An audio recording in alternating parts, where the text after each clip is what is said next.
When certain politicians and the media use the term muscular liberalism, that's just another word for racism and Islamophobia. This stance on Islam has led them into primary schools to ascertain why young girls wear the hijab, as it could be interpreted as a sexualization of these young girls. I say shame on Ofsted for victimizing young girls, for choosing to wear religious articles of clothing. There is no such measure made for other religions or other articles of religious wear. This stance has other ramifications. It signals to the British public and emboldens groups such as EDL, BNP and other fascist and racist groups that women are oppressed by Islam, are made insubordinate to the men that supposedly force them to wear it, and that it is the job of the British state to liberate us. We reject this imperialistic saviour thinking.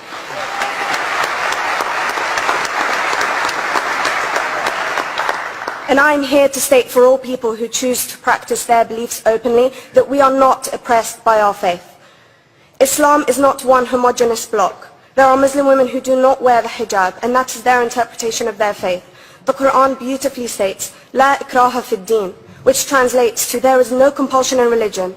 My faith has given me the right to choose 1,400 years before the Universal Declaration of Human Rights told me I could. A fun fact for you, conference. My dad didn't want me to wear the hijab. I chose to. Those of faith, thank you.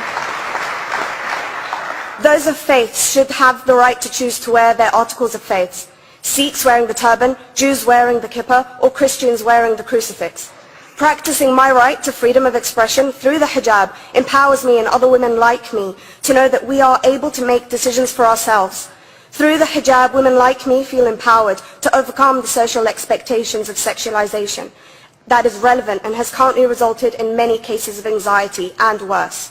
I can speak for myself and others like me. At school, I was able to focus more on the thoughts that were running through my mind than how good I looked to the world. The NUT has supported a woman's right to choose when it comes to pregnancy. I want conference to support my right to wear the hijab.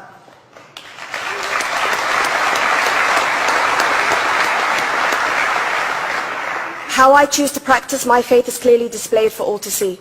This makes me the target of hate crime. The level of racist attacks on Muslim women is disproportionate to any other oppressed group in British society because we are an easy target. This decision by Ofsted has ramifications beyond the school gates and must be seen in the context of increased attacks on the Muslim community and perpetuates the outdated notion that Muslim women are victims. I was on a trip last year to Hampton Court with my Year 7s, where a man felt comfortable to call me a terrorist. As a Muslim woman, I'm not a victim, so I challenged him. He denied it. I'm sure you've heard of the Punish a Muslim Day. It's been spoken about a few times already this morning. And as a Muslim, I'm actually quite optimistic. They're trying to limit it to one day. That's 364 less than normal.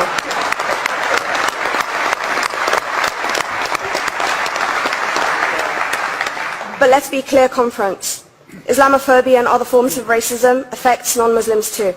If we don't challenge this stance as a collective, we may turn into a society like France, where women are forced by the law to choose between their faith and their education, their faith and their right to work in the public sector, their faith and their right to enjoy a day out by the seaside with their families. I want to end by stating that I came to this country as an 8-year-old refugee. We are Palestinians, forced out of our land in 1948.